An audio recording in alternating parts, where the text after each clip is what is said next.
Bismillahirrahmanirrahim. Assalamualaikum warahmatullahi wabarakatuh. Alhamdulillah. Alhamdulillahilladzi arsala rasulahu bil huda wa dinil haq liyudhhirahu 'ala dini kullihi walau karihal musyrikun.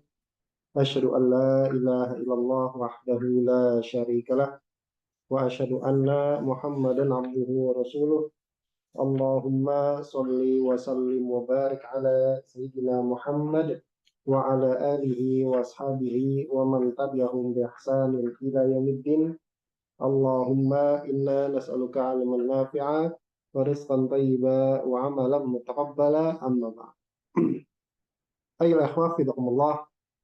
Alhamdulillah, kita memuji Allah Subhanahu wa taala atas segala limpah nikmat, taufik serta hidayahnya, sehingga pada malam hari ini kita bisa kembali berjumpa, berkumpul, bermuajahah, insya Allah melanjutkan pengajian kita di kitab Mulakhas Syarah Kitab Tauhid yang ditulis oleh Syekh Shalih Fauzan. Mudah-mudahan apa yang kita lakukan pada malam hari ini mendapatkan ridho dari Allah Subhanahu wa taala dan dicatat sebagai amal soleh. Amin ya rabbal alamin. Alhamdulillah. Pada pembahasan malam hari ini kita masuk pada bab yang baru, masih kaitannya tentang penjelasan jenis-jenis atau hal-hal yang bisa menciderai tauhid. Nah, apa itu? Kita lihat di sini. Bismillahirrahmanirrahim. Qala al-musannifu rahimahullahu taala rahmatan wasi'ah wa nafa'ana bi ulumihi fi daraini amin. Berkata penulis Syekh Muhammad rahimahullah, babun minasyirki al-isti'adatu bi ghairillah. Bab termasuk kesyirikan, yaitu syirik akbar gitu ya, adalah al-isti'adatu bi ghairillah. Isti'adah kepada selain Allah. Jadi babnya nanti akan menjelaskan bahwasanya isti'adah kepada selain Allah itu syirik. Nah, apa itu isti'adah? Al-isti'adatu, isti'adah lughatan secara bahasa adalah al-iltija'u wal-i'tisamu wa taharruzu.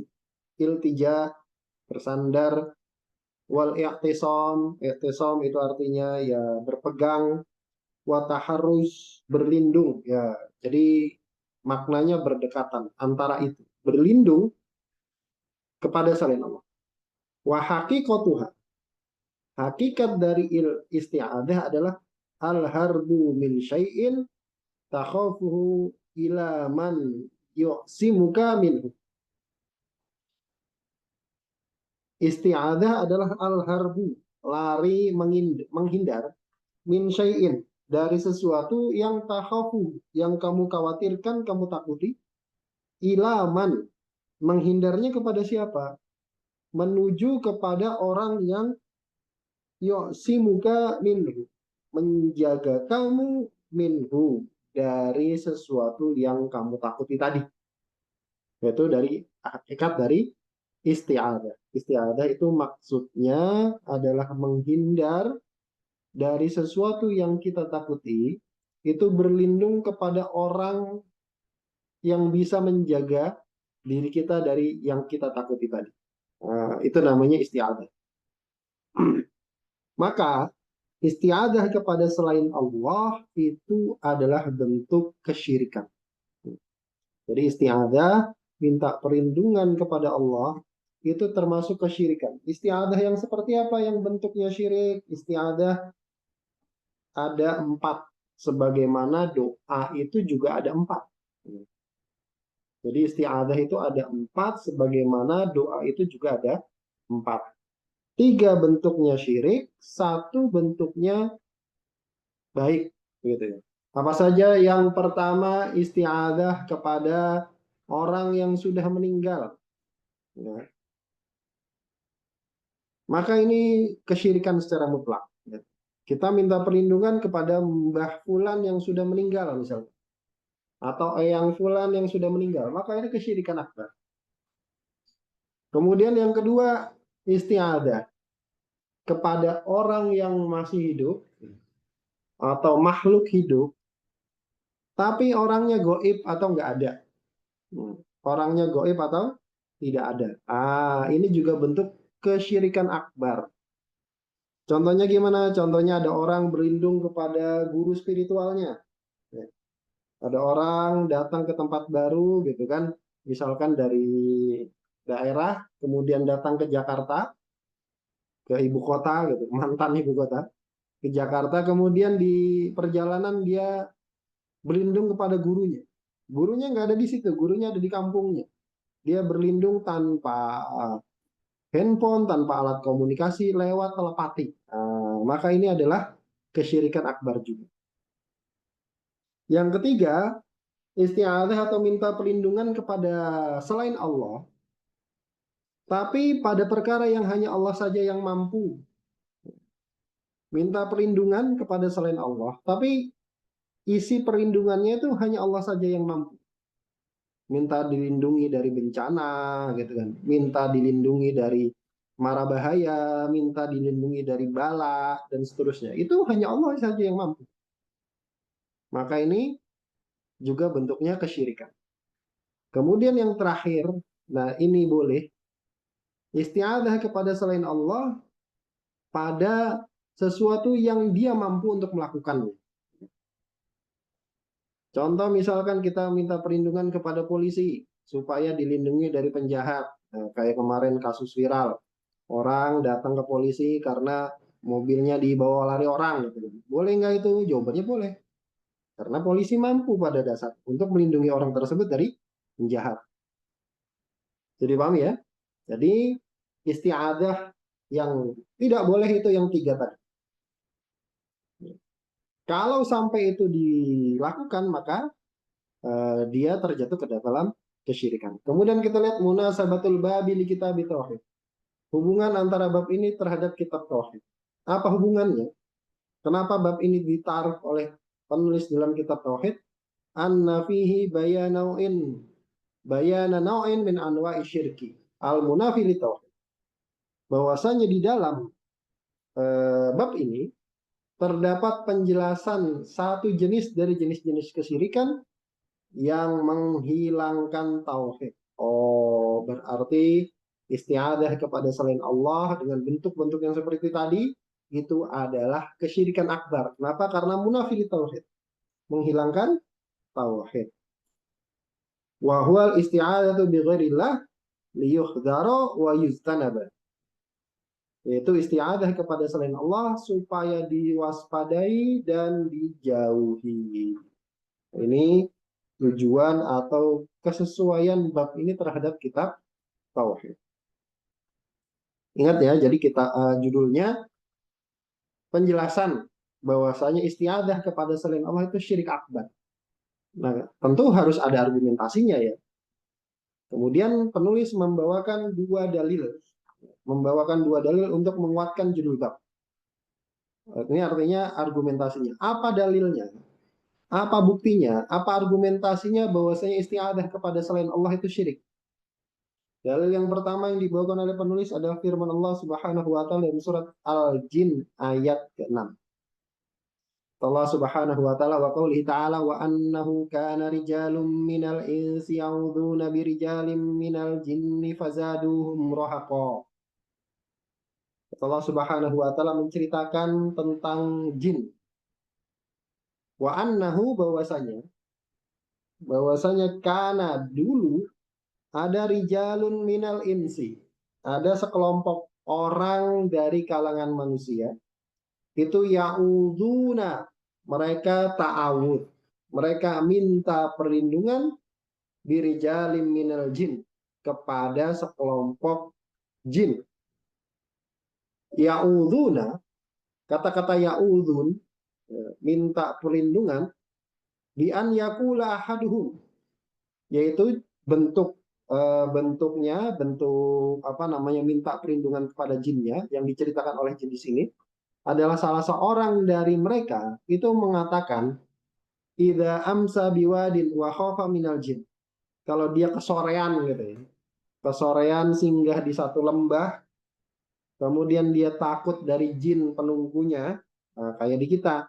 kesorean gitu kan, di tempat asing, di tempat yang angker, kemudian takut terhadap jin setempat begitu ya. Jikamsi, jin kampung situ. Jikamsi, jin kampung situ. Apa yang dia katakan? A'udzu bisayyidi hadzal wadi min sufaha'i qaumihi. Aku berlindung kepada pemimpin jin yang ada di lembah ini dari kebodohan kaumnya. Artinya kalau bahasa kita, kalau di Jawa gitu ya, itu namanya sing bau rekso gitu ya. Yang megang tempat itu. Sayyid Hadal Wadi. Pemimpin jin yang ada di tempat itu. Saya berlindung kepada dia supaya anak buahnya itu jangan ngerjain saya gitu. Sufahai kaumihi. Kaumnya yang bodoh itu, kaum kamu, wahai pemimpin jin sing bau rekso, jangan gangguin saya. Begitu. Ini yang dikatakan oleh orang-orang jahiliyah dulu ketika mereka kesorean di satu tempat. Kemudian apa kata Allah Subhanahu wa taala? Fazaduhum rohaqo. Maka jin tersebut justru menambah kepada orang yang minta perlindungan tadi rohaqo. Apa itu rohaqo? Khaufan au isman. Rasa takut atau dosa. Jadi bukannya ngerasa aman malah tambah rasa takut. Ya ini adalah bentuk hukuman dari Allah Subhanahu wa taala, dikasih kebalikannya, bukan yang ngerasa aman tapi justru merasa tambah takut. Iya. Jadi kalau ada orang justru minta perlindungannya kepada jin, sama-sama kepada jin, maka dia justru tambah takut. Nah, sekarang kita lihat makna globalnya. Kalau tadi kan itu mufradatnya, kosakatanya. Sekarang makna global. Al makna al ijmaliul ayat. Makna global dari ayat ini. Kata beliau, Allah subhanahu yukhbiru anna ba'dul insi, Allah subhanahu wa ta'ala mengabarkan bahwasanya ada sebagian orang itu yalji'una ila ba'dil jin. Itu minta perlindungan kepada sebagian jin. Ya. Liya manahum mimma yakhafuna. Supaya jin tersebut memberikan keamanan terhadap apa yang mereka khawatirkan. Jadi minta perlindungannya kepada jin. Wa annal multaja'a bihim. Dan Allah Subhanahu wa taala dalam ayat ini juga menceritakan bahwasanya al multaja'a bihim, yang diminta perlindungannya itu zadu al multajina, menambah kepada orang yang minta perlindungan khaufan, rasa takut, badala an yu'minuhum, sebagai ganti atau bukannya alih-alih memberikan keamanan kepada mereka. Wahada muamalatun lahum, dan ini adalah balasan kepada para orang-orang yang minta perlindungan kepada jin tadi, binaqidi qasdihim, dengan kebalikan dari niat mereka, wa uqubatun minallahi lahum, dan sebagai bentuk ya sanksi dari Allah Subhanahu wa taala kepada mereka. Ini makna global dari ayat tadi. Nah, sekarang apa sisi pendalilannya begitu ya? Kenapa ayat ini dijadikan dalil untuk menyatakan bahwasanya minta perlindungan kepada jin ini adalah kesyirikan. Dan tadi judul babnya isti'adah kepada selain Allah itu syirik. Dalilnya ini. Kenapa bisa ini jadi dalil? Sisi pendalilannya mana kan gitu? Kita harus apa namanya kritis begitu ya. Mana sisi pendalilannya? Kok bisa dijadikan dalil? Nah, kata beliau munasabatul ayat ini bab, hubungan antara ayat ini dengan bab, annallaha haka an mu'minil jinni, bahwasanya Allah Subhanahu wa taala dalam ayatnya itu sedang menghikayat, sedang menceritakan tentang jin yang mukmin. Jin yang mukmin. Annahum lamma tabayyana lahum dinur rasul. Bahwasanya jin yang mukmin ini, jin yang beriman ini, jin Islam gitu ya. Tatkala jelas bagi mereka agama Rasulullah Muhammad sallallahu alaihi wasallam, artinya jelas kebenarannya begitu. Amanu bihi. Jin ini beriman kepada Rasulullah Muhammad sallallahu alaihi wasallam. Wa dzakaru asya'an minasyirki kanat tajri minal insi fil jahiliyah. Kemudian habis beriman, kan konteks ayatnya gitu ya, dari awal surat Al-Jin itu ya, kalau teman-teman baca, itu kan menceritakan tentang ada jin yang mendengar Al-Quran kemudian masuk Islam. Nah, setelah masuk Islam ini, jin ini cerita, asya'an minasyirki, beberapa jenis syirik, karena tajri minal insi fil jahiliyah, yang biasa terjadi dari kalangan manusia atau dari kalangan orang-orang di era jahiliyah. Jadi habis masuk Islam, jinnya cerita, oh ini dulu di zaman jahiliyah, orang-orang musyrik tuh melakukan ini satu, dua ini, tiga ini. Min jumlah tiha, di antara bentuk kesyirikan yang dilakukan oleh orang-orang jahiliyah, yang diceritakan oleh jin di sini adalah al-isti'adzatu bi ghairillah, minta perlindungan kepada selain Allah. Jadi sisi pendalilannya itu adalah konteks ayatnya ini sedang menceritakan jin yang menyebutkan kepada kita apa saja bentuk kesyirikan. Jadi konteksnya begitu. Konteks ayatnya ini jin lagi cerita tentang jenis-jenis kesyirikan yang dilakukan oleh orang-orang jahiliyah. Nah, di antaranya apa? Di antaranya minta perlindungan kepada selain Allah. Wadzalika min babi, dan ini termasuk dalam bab ya, al-istinkari laha, mengingkari perbuatan tersebut. Jadi seperti itu. Jadi jelas sisi pendalilannya atau ayatnya pas dijadikan dalil sebagai penjelasan bahwasanya istiadah kepada selain Allah itu syirik. Dalilnya apa? Dalilnya surat Al-Jin tadi. Kenapa? Karena memang jinnya lagi nyeritain kesyirikan kok. Gitu. Yang nyeritain sebenarnya apa namanya disampaikan oleh Allah Subhanahu wa taala yang tidak mungkin ada kebohongan atau dusta di situ. Bisa dipahami ya? Baik. Kemudian kata beliau, ma yustafadu minal ayat. Faedah yang bisa kita ambil dari ayat ini ada 4. Yang pertama, annal isti'adzata bi ghairillahi syirkun. Bahwasanya isti'adah kepada selain Allah itu kesyirikan. Kenapa? Li'anna mu'minil jinni qalu, karena jin yang mukmin itu mengatakan walan nusyrika bi rabbina ahada. Di awal ayat ya. Di awal ayat para jinnya mengatakan kami tidak akan pernah berbuat syirik kepada Rabb kami pada seorang pun. Kemudian para jin yang muslim ini menyebutkan setelah mereka mengatakan kami nggak akan pernah berbuat syirik lagi, ala wajil istinkar, untuk atau sebagai bentuk pengingkaran, kemudian disebutkan wa annahu kana rijalun minal insi ya'udzuuna birijali minal jin. Dulu orang-orang itu biasa mereka minta perlindungan kepada jin. Maka ini bentuk kesyirikan yang disebutkan oleh jin, gitu ya. Kemudian yang kedua, faedah yang bisa kita ambil dari ayat ini adalah umum risalati Muhammadin sallallahu alaihi wasallam litsaqalain. Keumuman risalahnya Nabi kita Muhammad sallallahu alaihi wasallam litsaqalain, untuk dua makhluk besar, jin dan manusia. Manusia dan jin. Jadi risalah agama Islam ini untuk manusia dan jin. Kemudian yang ketiga, annal isti'adzata bi ghairillahi turithul khaufa wad dha'fa. Ayat ini bisa kita ambil pelajaran bahwa isti'adah kepada selain Allah itu bisa menghasilkan atau mewariskan, bisa menimbulkan rasa takut dan kelemahan.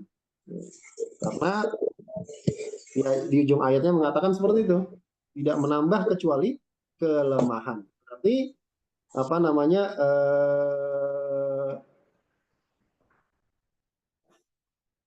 orang yang minta perlindungan kepada selain Allah itu malah akan jadi takut dan lemah.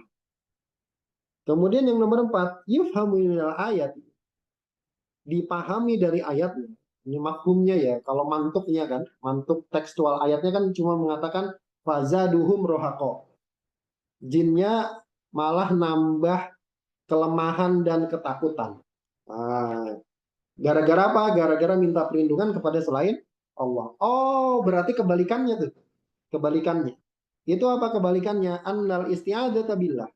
Kalau kita minta perlindungannya kepada Allah, turithu kuwatan wa amna. Itu justru akan melahirkan kekuatan dan rasa aman. Nah, ini rahasia dan tipsnya ya. Jadi kalau teman-teman singgah di satu tempat gitu kan, jangan minta perlindungan kepada jin setempat. Jin kampung situ, jikamsi, gitu. Jangan. Jadi minta perlindungannya hanya kepada Allah Subhanahu wa Ta'ala. Ini dalil yang pertama yang dibawakan oleh penulis. Kemudian dalil yang kedua yang dibawakan oleh Syekh Muhammad, dan ini adalah dalil terakhir dalam bab ini. Beliau mengatakan an Khawlata binti Hakimin, dari Khawlah binti Hakim. Siapa Khawlah bintu Hakim? Ini kita lihat dulu biografi sahabat atau sahabiah yang meriwayatkan hadis ini. Khawlah bintu Hakim, hiya bintu Hakimin ibni Umayyah As-Sulamiyah. Jadi namanya Khawlah bintu Hakim bin Umayyah As-Sulamiyah. Kanat zaujatan li Utsman bin Mad'un. Dulu beliau adalah istri dari Utsman bin Mad'un radhiyallahu ta'ala anhu. Wa kanat salihatan fadilatan. Dan beliau ini termasuk perempuan atau sahabiah salihah dan fadilah yang memiliki keutamaan. Qalat, beliau mengatakan, Khawlah binti Hakim ini mengatakan, sami'tu Rasulullah sallallahu alaihi wasallam yaqul. Aku pernah mendengar Rasulullah sallallahu alaihi wasallam bersabda, ya, man nazala manzilan, siapa saja yang singgah di satu tempat, yang angker atau yang lainnya, faqala, kemudian dia membaca a'udzu bikalimatillahi tammati min syarri ma khalaq. A'udzu, aku berlindung bikalimatillahi, dengan kalimat Allah. Apa yang dimaksud dengan kalimat Allah? Al-muradu biha huna Al-Qur'an. Yang dimaksud di sini adalah Al-Qur'an. Aku berlindung kepada Al-Qur'an, gitu ya. At-tamah, kalimat Allah yang sempurna. Maksudnya al-kamilatul lati la yalhaquha naqsun wal aibun. Yang sempurna, yang tidak diikuti, tidak ditempeli dengan naksun, kekurangan, wala aibun, dan juga aib. Aku berlindung dengan Al-Quran yang sempurna, yang tidak diikuti oleh kekurangan dan aib dan cacat, min syarri ma khalaq, dari kejelekan apa yang dia ciptakan. Ai maksudnya min kulli syarrin fi ayyi makhlukin, dari setiap kejelekan makhluk manapun. Qama bihi syarru, yang melakukan kejahatan. Min hayawanin aw ghairihi, baik itu berupa hewan atau yang lain. Ini kalau singgah di satu tempat, takut macan, misalkan teman-teman naik gunung gitu ya, takut macan kumbang, takut babi hutan, takut apalagi monyet gitu kan, dan seterusnya. Atau takut makhluk-makhluk gaib, takut jin, kuntilanak, genderuwo, gundul pecengis, dan seterusnya. Maka jangan minta perlindungan kepada jin-jin tersebut. Ya. Misalkan, wah ini yang apa namanya, yang nunggu di sini namanya siapa? Oh, yang nunggu di sini namanya Mbah Petruk misalkan. Mbah Petruk, ya itu sama kayak yang dilakukan oleh orang-orang jahiliyah tadi, diceritakan oleh jin. Dulu kalau orang-orang jahiliyah kalau kesorean di satu lembah, terus takut sama jinnya, dia akan minta perlindungan kepada pemimpin, jin pemimpin yang ada di lembah tersebut, supaya anak buahnya nggak gangguin dia. Itu sama seperti yang sedang atau yang terjadi di masyarakat kita sekarang. Nah, itu jadi memang mungkin itu template ya, di mana-mana begitu. Kemudian kata Rasulullah, kalau ada orang sudah membaca doa tersebut, a'udzu bikalimatillahi tammati min syarri ma khalaq, lam yadurruhu syai'un, maka tidak akan ada sesuatu pun yang memudaratkan dia. Hatta yarhala min manzilihi dzalik, hingga dia pergi dari tempat singgahnya tadi. Diriwayatkan oleh Imam Muslim. Nah, ini mufradat hadisnya. Sekarang kita lihat makna global dari hadis tadi. Al-makna al-ijmali lil hadis. Makna global dari hadisnya, yursyidun Nabi sallallahu alaihi wasallam ummatahu. Nabi Muhammad sallallahu alaihi wasallam itu membimbing umatnya ilal isti'adati an-nafi'ati, untuk melakukan isti'adah, untuk melakukan permintaan perlindungan yang nafi'ah, yang bermanfaat. Allati yandafi'u biha kullu mahdhurin, yang mana dengan sebab perlindungan yang diajarkan Nabi itu akan tertolak kullu mahdhurin, setiap mara bahaya. Yakhafuhul insanu indama yanzilu bu'atan minal ardi, yang ditakuti oleh orang-orang ketika dia singgah di satu tempat di muka bumi. Apa bentuk perlindungannya? Bagaimana bimbingan Nabi?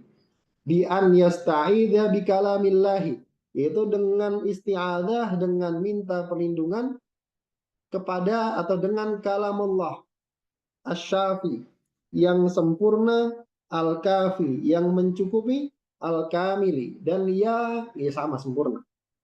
Min kulli aibin wa naqsin, sempurna dari apa? Min kulli aibin, dari setiap aib, cacat, wa naqsin, dan kekurangan.